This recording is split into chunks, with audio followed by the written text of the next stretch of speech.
conteúdo de hoje vai ser um pouco diferente, torcedor. Já faz algumas semanas que eu fiz um post no Twitter falando sobre como o processo de transição da associação para a SAF era delicado, como seria difícil nesse início e de como tudo que a gente tenta especular talvez nunca passe de especulação. Dito isso, eu resolvi fazer um trabalho de pesquisa e em conversas com fontes ligadas ao Vasco, eu trouxe um panorama de tudo o que aconteceu nesse processo até aqui. Desde quando começaram as conversas sobre um possível investidor, passando pela escolha da lei da SAF e da 777, chegando até os dias de hoje, onde o Vasco atualmente se encontra na penúltima colocação do Campeonato Brasileiro. E antes de tudo, é importante deixar uma coisa clara. Esse vídeo aqui, ele não tem propósito político nenhum e nem tem a ideia de influenciar na opinião pública. É apenas o esclarecimento de todo esse processo, apurado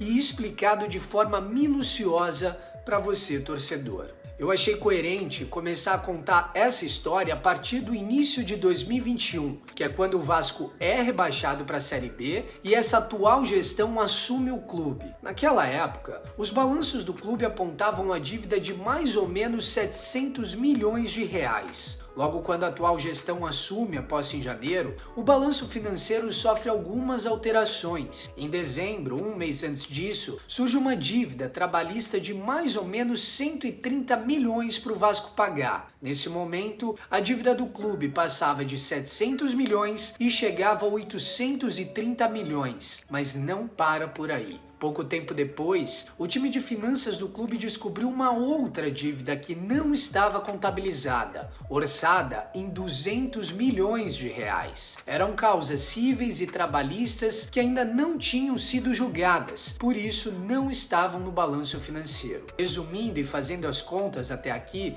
o Vasco no início de 2021, na verdade totalizava pouco mais de 1 bilhão de dívidas, e não 700 milhões como o balanço apontava. Logo em seguida, o clube é rebaixado para a segunda divisão. O terror para qualquer torcedor, mas principalmente para a saúde financeira do clube. O faturamento do Vasco caía de 240 milhões na Série A para 160 milhões na Série B, mas o problema não parava por aí. O clube, naquele momento, estava com 5 meses de salários atrasados e 720 funcionários que trabalhavam para o Vasco e deveriam receber salários todo mês. Tá achando que não dá para piorar, né? Mas aqui é o Vasco, amigo. O orçamento de 160 milhões previsto para o ano da Série B, ele não condizia com o que o clube realmente iria receber. O valor, ele estava inflado, porque parte das cotas de TV tinham sido adiantadas por outras gestões. Então o buraco em que o Vasco entrava com seu quarto rebaixamento era muito mais complexo do que parecia. O primeiro passo do clube nesse momento foi renegociar dívidas com fornecedores. O segundo passo foi renegociar dívidas bancárias, empurrando para frente a maioria das que venceriam a curto prazo. O terceiro passo foi desinchar a folha salarial. Foram quase 200 funcionários demitidos e naquele momento o Vasco praticamente não tinha dinheiro em caixa para pagar a indenização para todos esses funcionários. O quarto passo foi se desfazer dos jogadores de Série A que recebiam um salário inviável para a Série B. Para quem não sabe, romper um contrato não é fácil. Então o clube teve que entrar em acordo com quase todo o time para refazer um novo elenco para disputar a Série B. Naquele momento, para conseguir manter o clube em dia, o então presidente do Vasco, Jorge Salgado, colocou seu próprio dinheiro para manter o famoso fluxo de caixa que tanto se fala nos dias de hoje. Porque o Vasco, ele já não conseguia mais crédito em banco e não conseguia nem comprar passagens aéreas e fazer reservas em hotéis para poder jogar o Campeonato Brasileiro. Tudo tinha que ser negociado com pagamentos à vista, porque ninguém acreditava que o Vasco honraria qualquer pagamento. Ciente disso tudo, próximo ao terceiro mês da nova gestão, o Vasco foi em busca de investidores para tentar fazer uma captação via debentures. O que seria isso? Eu te explico. É como se o Vasco pegasse um dinheiro emprestado de um investidor e devolvesse em alguns meses. Nesse caso, a ideia era devolver em 4 anos, porém com rendimentos fixos em cima do valor emprestado pelo investidor. Mas por que esse formato não deu certo? O clube fez por volta de 7 apresentações para diversos investidores diferentes. A maioria deles dizia não pelo fato de o clube estar quebrado. Tudo esbarrava no valor da dívida. Alguns outros questionavam o momento político do clube. Naquela ocasião, para quem não lembra, estava correndo na justiça uma ação do Levenciano contra o Salgado. Então tudo isso acabou pesando para que as conversas com os investidores não avançassem. Resumindo tudo até aqui então, talvez o Vasco só não tenha fechado as portas em 2021 pelo dinheiro pessoal colocado pelo presidente do clube e futuramente pelas vendas de Thales Magno e Arthur Salles, que atualmente está no Bahia. Então, para esclarecer aqui, muita gente questionou as vendas desses jogadores naquela época. Porém, se não tivessem sido feitas, o Vasco não teria conseguido se manter de portas abertas no ano de 2021. Então, chegamos a 2022, onde o Vasco não consegue o acesso para a Série A e teria mais um ano na segunda divisão pela frente. O primeiro passo dado pela gestão da época foi mandar toda a equipe de futebol embora. O processo começava do zero novamente. E naquele momento, a ideia era buscar um nome forte para a direção de futebol, alguém que consertasse a casa. O Vasco, então, mirou alto e conversou com alguns dirigentes importantes do futebol brasileiro. Alguns nomes circularam na época, mas acabamos sofrendo negativa atrás de negativa. A razão era sempre a mesma: as notícias de que o Vasco não pagava em dia e principalmente o fato de o clube estar na segunda divisão. A solução então foi trazer Carlos Brasil, que havia saído valorizado do Vasco e foi para o Corinthians, ganhando muito mais do que ganhava aqui. Ele voltava então como diretor de futebol, mas em paralelo a isso, o clube vivia o caos financeiro, não conseguia mais crédito em nenhum banco e tinha fama de mal pagador, além de o faturamento estar comprometido também. O valor que o clube viria a receber de cotas de TV era de apenas 9 milhões de reais. Para se ter uma ideia a nível de comparação, o rival Flamengo no último ano de 2022 recebeu 238 milhões, quase 230 milhões a mais. Uma possibilidade então que começava a surgir era a lei da SAF, recém-criada e que o Cruzeiro naquele momento já tinha embarcado. O Vasco então cria um processo para estudar essa opção e contrata a KPMG para organizar todos os processos financeiros e assessorar o setor de finanças do clube. A partir disso, é feito um livro sobre a situação financeira do Vasco e a história do clube. É importante pontuar que existiu um interesse de outros dois bancos também, mas a proposta da KPMG era mais interessante para o Vasco. Nos Estados Unidos, eles são considerados o número 1 no segmento. Com o livro pronto, o Vasco enviou o projeto para 62 investidores do mundo inteiro. Tinha gente do Catar, da Arábia, de todo lugar. 26 investidores responderam interessados em mais informações. O processo avançou e vários desistiram. Ficaram 5 e, por fim, apenas 3 interessados. Agora vamos para a parte que todo mundo quer saber: o porquê a 777 foi a escolhida. O Vasco, na formulação do projeto, colocou a régua lá em cima, porque a referência de quem tinha interesse em investir na SAF aqui no Brasil era o projeto do Cruzeiro e do Botafogo, que começava a surgir naquele momento. As propostas que chegaram eram de investimentos de 400 milhões por 90%, mas nesse caso pesou muito a experiência de negociação do comitê do Vasco. Foram várias conversas e rodas de convencimento para eles entenderem o que era o Vasco e as possibilidades de faturamento que o clube poderia ter nos próximos 10 anos. Depois de várias reuniões, chegou-se ao acordo de que 30% ficaria para o Vasco e seria feita uma injeção financeira de 700 milhões, que era exatamente o que o clube buscava desde o início de 2021. 2021,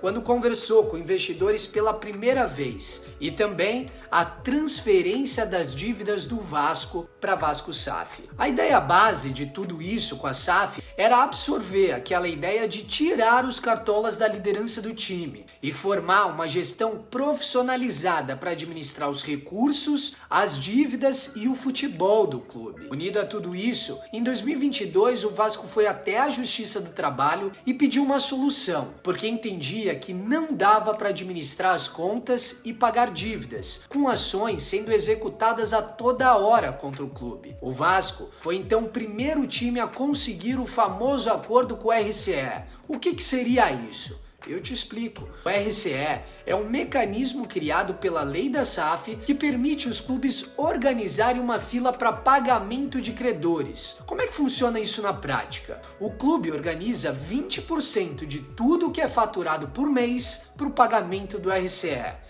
É entendido no clube que o valor é muito alto para conseguir manter o fluxo de caixa, mas foi a única forma que o Vasco conseguiu entrar em um acordo com o regime para as ações não serem mais executadas de imediato. Estão no RCE hoje todas as dívidas cíveis e trabalhistas. Vamos voltar agora para 777, então, que foi o grande interessado no negócio proposto pelo Vasco. O clube fez toda a checagem antes de fechar o negócio. A KPMG e a Kroll fizeram toda a análise e não existia nenhuma fragilidade e nem notícia que pudesse impedir o Vasco de fechar o negócio. O escritório responsável pela parte societária do processo foi o BMA Musnick. O grupo é um dos maiores em M&A do país. Tudo isso foi feito para dar a maior cobertura possível ao Vasco. A venda foi concretizada depois de todo esse processo e pela certeza de que o clube tinha escolhido o melhor negócio, porque naquele momento era consenso de que a SAF era a única solução para o Vasco voltar a ser o Vasco. Chegamos então em 2023, ano atual e que os resultados esportivos não agradam.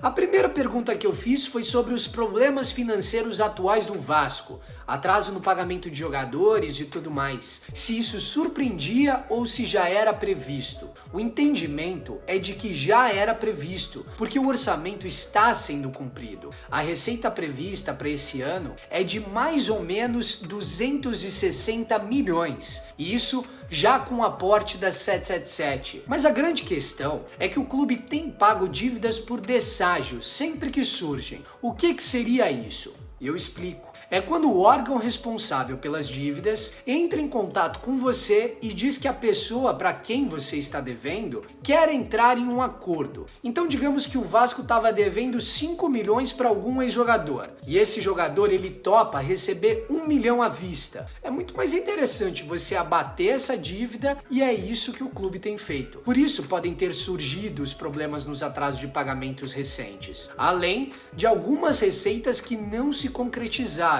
como o dinheiro da Copa do Brasil, por exemplo. O Vasco contava com a classificação naquele jogo contra o ABC e não aconteceu. Então a chegada do aporte em setembro será o grande respiro do Vasco nessa temporada para o pagamento dessas contas e o fluxo de caixa. O entendimento é de que a dívida é muito alta e é difícil de ser administrada. Então esses pequenos pagamentos, quando surgem essas oportunidades, são necessários. Para se ter uma noção, o custo do futebol do Vasco nessa temporada é orçado por volta de 130 milhões. Ou seja, só o valor gasto para manter o clube funcionando já é maior do que o aporte. E aqui aproveito para trazer uma informação para vocês. O clube ainda não recebeu o pagamento da Liga Forte. O dinheiro será muito importante para manter as contas em dia, como eu falei, e ajudar a organizar o clube. Mas a informação é de que o dinheiro ainda não caiu. O pagamento que está sendo feito de contas é com dinheiro corrente do clube.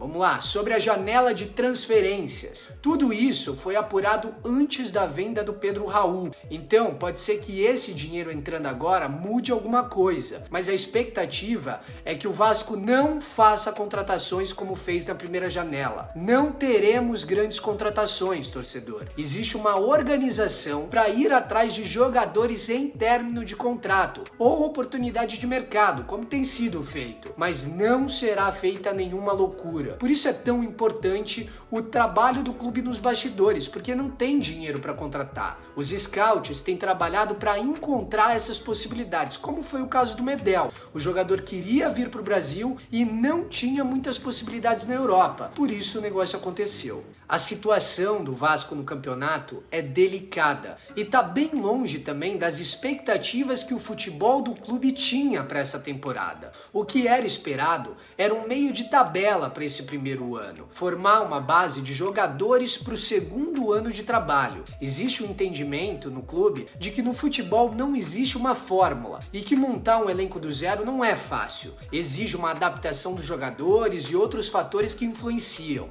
Ninguém imaginava que o Pedro Raul não renderia, que o lateral da seleção uruguaia fosse sentir tanto o peso da camisa do Vasco. Algumas coisas aconteceram e não tinha como prever. Mas também existe o entendimento de que esse primeiro ano é o mais importante pensando a longo prazo. Um rebaixamento seria um desastre e todos estão cientes disso. A permanência na Série A é essencial para as receitas do clube e para a montagem de um elenco a médio prazo. Os responsáveis pela associação e pela empresa se reuniram na última semana e é consenso entre ambos de que há muito trabalho a ser feito. Os dirigentes têm noção de que as mudanças são urgentes e a contratação de Ramon Dias é o primeiro passo. Vamos aguardar os próximos. Eles têm trabalhado bastante nos bastidores para resolver os problemas do Vasco. Ponto.